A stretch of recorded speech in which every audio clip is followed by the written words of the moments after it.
Hi guys, so ito na yung bagong setup natin. So, tingin nyo. Proud ako dito sa nagawa ko is kahit di siya medyo perfect, but it works pa rin. Itong video na to is part 2 natin dun sa GPU na pumalpak na hindi gumana. Dun sa nakuha ko siya sa Shopee, yun yung RX 580. And ito yung part 2 and nakakuha ko ng bagong GPU. Bam! Yeah, yun yung RX 66, RX 6, R, RX 6600 and yung 8GB. So, ayun. So, nakuha ko yung GPU dun sa... So, yung nakuha ko yung GPU is use na naman. Hindi na naman... Yun na, pumalpak na ako sa Shopee pero bumili pa rin ako ng use. So, pero hindi na siya sa Shopee. Sa FB Market ko lang siya nakuha. Nag-i-scroll lang ako sa Facebook. Kinilik ko lang yung marketplace. Marketplace pa tawag. Bigla na nagpop up yung RX 6600 8GB na 10K. 9K. Tapos nakalagay sa description na super negotiable, tas rush. And sakto malapit lang sa amin. Kaya ayun, chinat ko, sabi ko, is this available? Tapos nag-reply siya, yes. Sabi niya, yes, are you interested? So, since na nakalagay dun super negotiable, so chinat ko siya. Sabi ko sa kanya, how much po yung last price? So, tapos maya nag-reply siya ng hanggang 7.5. So, sabi ko, boom, 7.5? 9K to 7.5? In-expect ko lang na 8K, mga 8 to 9 lang. Pero, yun, nag 7.5. So, and dumaan yung pagkaburaot ko. Sabi ko, kaya po ba ng 7? Or mga kaibigan ka na nagbi-business sa Facebook, suportahan mo. No? Huwag mong burautin. Yeah, alam ko na mas mura na siya, pero tinawaran ko pa rin. Buraot. Tapos sinabi ko kung saan po yung San sa Cardona. Tapos sabi niya, wait lang po boss. Sabi niya, wait lang po boss, may kausap daw siya na 8K. So like, shit, baka di ko makuha. Tapos sinabi ko, sige po, kunin ko na lang po ng 7.5. Ngayon ko pupuntahan. Diba? So parang, medyo may edge pa rin, diba? Tapos, di ako na-replyan. Like, ilang minuto. So sabi ko, shit, baka di ko na nakuha. Baka nabili na nung isa sa 8K. Tapos nag-reply siya, sabi niya, ngayon ko daw ba kukunin? So, sabi ko, may chance pa. Sinat niya ako na jiba daw ako kung pupunta ako. Sabi ko, sige. Sinat ko tatay ko, sabi ko, punta kami doon sa Cardona, sa mahabang parang. So, bago ako pumunta doon sa Cardona, yung seller, pumunta muna ako doon sa PCLS para bumili nung adapter na Mulex 2 8-pin. Kasi, yung GPU ko lang doon is 6-pin lang. So, di mapapagana syempre. Tapos generic lang yun. Yung after ko mabili yun, is sinama ko na siya pupunta sa Cardona. Tapos chinat ko is, sabi ko, dadaling ko yung PC case, yung unit ko para matesting nga. So para, hindi na naman ma-scam. You stupid! I mean, di na naman pumalpak yung binili ko kasi ang tagal-tagal ko na naghahanap ng GPU. Di nyo lang alam guys, pero ang dami ko lang na-try na GPU bago ako mag-start mag-video. Una nakatry ako ng GTX 970. Tapos yung palpak, di ko ma-download ang drivers. Ano na kung bakit. Tapos yung GTX 1050, sira, di gumagana. Tinry ko lang naman yun sa mga kaibigan ko. Tapos meron pang isa, gumana naman. Pero sobrang baba ng specs. So parang mas malakas pa yung integrated ko. So tinanggal ko na lang siya. Ang arte mo ah! For the longest time guys. Ngayon lang ako na-satisfied sa GPU na napunta dito sa PC ko. So, pagpunta ko dito sa bahay nila is yun, tinesting nga, nilabas niya na yung table. Kasi sabi niya, doon na kami sa labas kasi madumi daw sa kanila. So, sa labas kami nag-testing. And then, pagpaksak sa HDMI sa computer ko, gumana naman. Tapos, buti na lang nag-download ako ng app ng AMD. Tapos yung dinownload na ng drivers, blah blah blah. Gumana naman. Very smoothly naman yung process. Wala namang problema. So yun.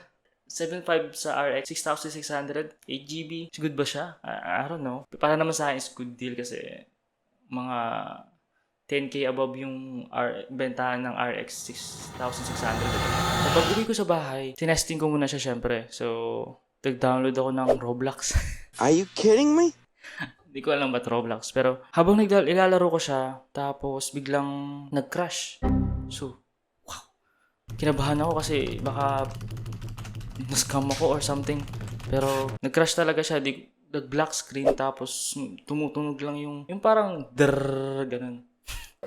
Pero, yun. So, pinatay ko muna. So, di ko ginamit. Tapos, nag-search ako. Inisip ko bakit nag-crash ng ganun. So, inisip ko, gawa ata dun sa Mulex to 4-pin adapter. Kasi, yun nga, yun lang reason na nakita ko. Tapos, ayun, nag-search ako sa ChatGPT na, basta man daw yung sinearch pero, summary ko na lang is, hindi daw advisable yun kasi, yung Mulex daw is mababang watts lang nakukuha kaysa dun sa 8-pin kaysa dun sa 4-pin mismo. So, di ko muna siya ginamit. So, tinabi ko muna siya. Kahit kating-katina ako talaga. Tapos, ginamit ko muna yung laptop ko na pang-edit dun sa part 1 na video. Nagbumili na ako ng bagong GPU. So, nakabit ko na naman yung bagong GPU. Yung binili kong GPU is yung InPlay 750 watts na 80 plus bronze something ganun. So, ito yung bago nating PSU. Ito yung InPlay na 750 watts. So, ayun. Pagbukas natin dito sa box is makikita natin itong power cord tapos itong power supply mismo. So, dito sa power supply ko is may damage. So, ayun, tinuturo ko. May damage siya. Tapos, parang mali yung pagkakabit. Tapos, makikita nyo dito yung tatlong 4 pins. Tapos, meron dito yung isa yung nakakonvert siya ng 6 pin to 8 pin. Tapos, makikita nyo dito yung apat na SATA connector. Yun yung para sa mga SSD natin, yung mga storage. Susunod, makikita na natin dito yung 24 pin. Yung 24 pin natin para sa motherboard. Tapos, susunod, makikita natin dito yung Mulex adapter para sa pan natin. So, yun. So, dito, tinatry ko lang ayusin yung sa PSU natin, yung problema. Ang problema lang dito is yung, meron lang siyang part na hindi, mali yung kabit. Yung parang, mali lang yung lusot. So, yun, inaayos ko lang. So, dito sa part na to is, nag-cable management lang tayo. Kasi nakabit na natin yung PSU. Tapos, kinakabit na rin lahat yung pwedeng ikabit sa computer natin. And yun, nakabit ko na rin yung 4 pins sa GPU natin. Tapos, after ko mag-cable management, yun, tinesting ko na yung PC kung gumagana pa. Siyempre, baka may mali tayo nagawa. Pero, gumana naman. So, yun, goods na rin. This is our GPU, guys. So, ito yung nakuha natin. This is Sapphire yung brand nito. Ito yung nakuha natin. Dual fan siya. Tapos, yeah. Medyo madumi lang siya as expected natin kasi second hand lang naman. Pero, yeah, counting alikabok lang naman. Pero, yeah, madali lang naman siya linisin. Tapos, medyo may kalawang lang dito sa part na to. Expected naman natin na may gano'n kasi second hand lang naman. So, ito na yung GPU natin talaga mismo. Brand niya is Sapphire na may nakalagay na false. And dito may nakalagay rin na nakalagay dito is Sapphire, tapos Radeon, tapos 4-pin. Tapos, back metal plate na rin yung na dito niya. Pakakal yan. Tapos, dual pan na siya. Tingnan nyo. Tapos dito sa side na to is, dahil second hand na siya, expected na natin na di siya medyo ganun kakinis. So, may mga kalawang na siya. Nakita nyo. Tapos, meron siyang tatlong display port, tapos isang HDMI port. So, yun. So far naman, good condition naman ito nakuha natin. So, tingnan nyo. Wala kang kagas-gas-gas eh. Ato, meron dito. Meron siya dito na something na dumi. Tapos, ayun, so far, wala naman siyang problema. See? Ito, may kaunting kalawang lang. So, sa performance naman ng GPU natin is okay naman siya. So, meron lang akong tatlong laro, guys. So, kasi wala akong masyadong storage, syempre. Ang laro ko lang is Spider-Man Remastered, tas Ghost of Tsushima. Tapos, yung pinakamaganda is yung Roblox.